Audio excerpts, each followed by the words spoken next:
DegloireSpace signing in. If you're not feeling bored, there's something wrong with you, or at least there will be something wrong soon. We live in a time where boredom is looked upon like a disease. Basically, if one moment of your time is not filled, you get anxious. You gotta look for something to do. You grab your phone, you scroll, even if you're scrolling for nothing, just to pass time, to not feel any passing time. You need every moment to be some form of stimulation. There has to be some form of noise around you somewhere. But let me give you an alternative. Something I noticed many years ago. I went to an island called Belitung over in Indonesia. And something I noticed, I remember leaving the hotel and there was these fishermen standing, or they're squatting down, and they looked at me. They had no phones, no technology. There was just a few of them sitting. And they were sitting quietly. When they saw me from far, they did this.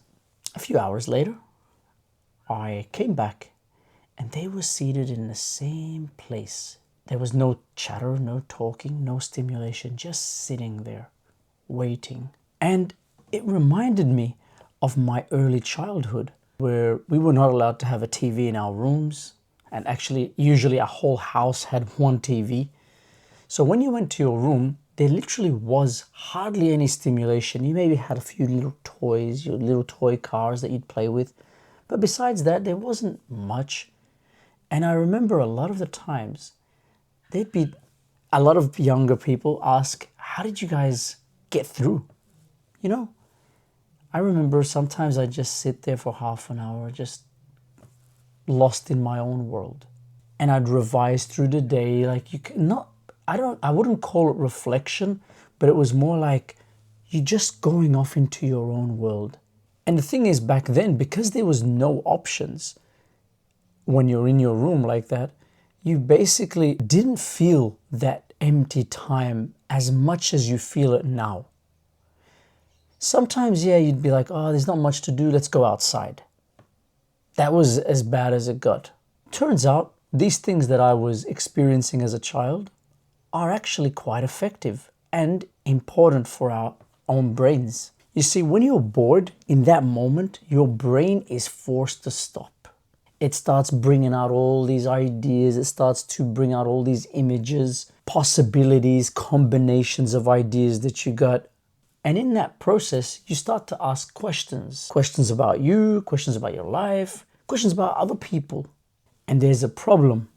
If you ignore this action, there's a price that you'll pay. What is that price? You're going to be burdened with anxiety, emptiness, and eventually depression.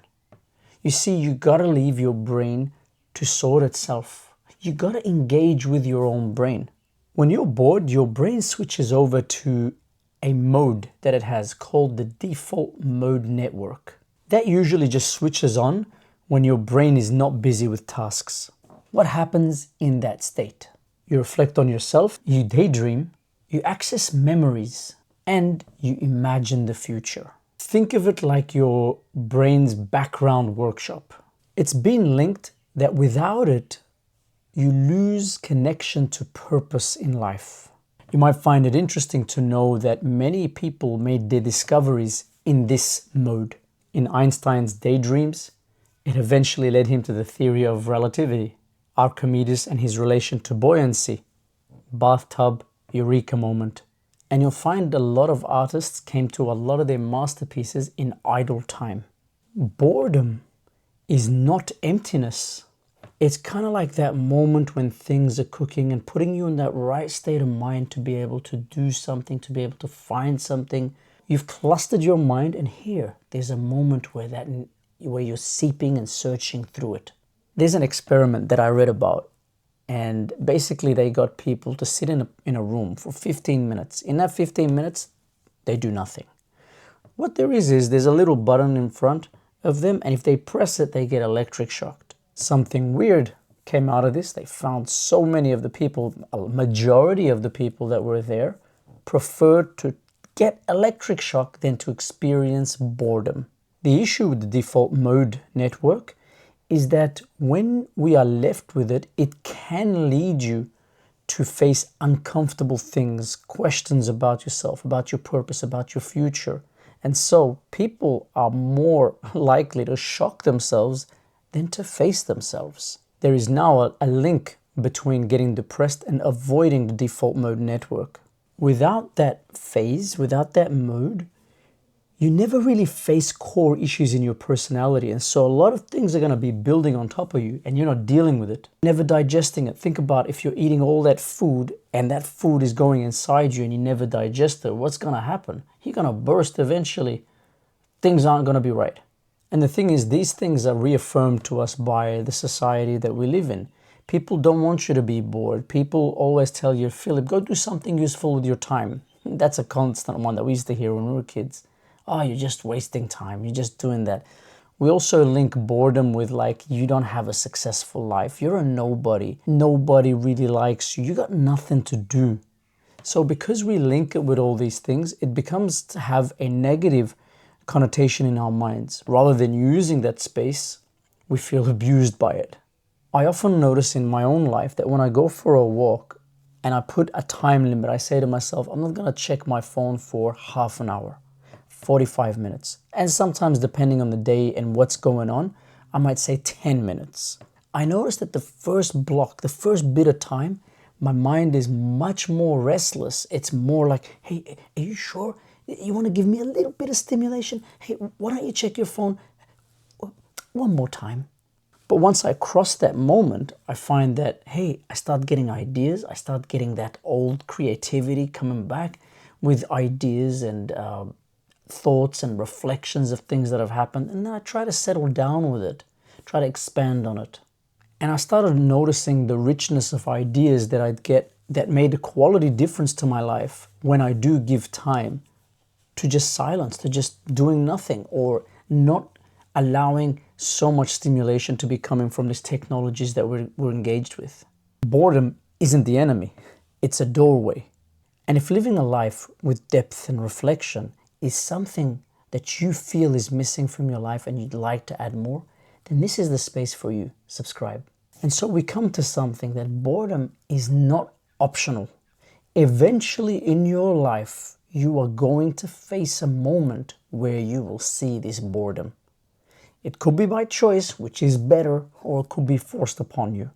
But just remember that this boredom is necessary maintenance for your mind. One of the most interesting things is that the more you practice boredom, the less you feel it. When you allow boredom to settle in, you'll find yourself a little bit more dignified. You will not call people that just for the sake of it, because you're like, oh, I don't know what to do. Oh, let me check this person. So it affects the quality of your personality and your character. You'll feel that when you do encounter stimulation, it's a lot richer. You'll find that when you do experience pleasures, they're also a lot more richer. And you're there, you're like, I'm here. And this is different. Whereas when you're constantly getting this stimulation inside you, you start needing more and more and more and more. You'll feel more excited to do things, more excited by things. You'll start asking questions that matter to you inwardly. So what to do? Start off very simply. Grab your phone, put a timer, 15 minutes. In those 15 minutes, you're gonna do nothing. No reading, no writing, nothing constructive, nothing destructive. You're just gonna sit there and absorb those 15 minutes. Sit there, let your mind wander, listen to it, see what it has to offer, see how long 15 minutes really are. You can start introducing this to different times in your day. For example, when you're eating, you say, make a rule. When I'm eating, I'm not gonna touch my phone. I'm not gonna be listening to anything. I'm gonna go for a walk. Let's just say your walk is an hour walk. Pick half an hour of that where you'll check nothing. Or maybe put a timer that only after every 25 minutes you will check your you can check your phone in 25 minutes. Alternatively, you could even do some social media fasting. These small actions, 15 minutes, 10 minutes, even 5 minutes. These, you'll find that they'll bring back your senses. It's like your sensations are like, hey, I'm here. So the next time you feel bored, before you jump into an activity or some form of stimulation, take that opportunity to sit with it a little bit. Give your system a little bit of a restart.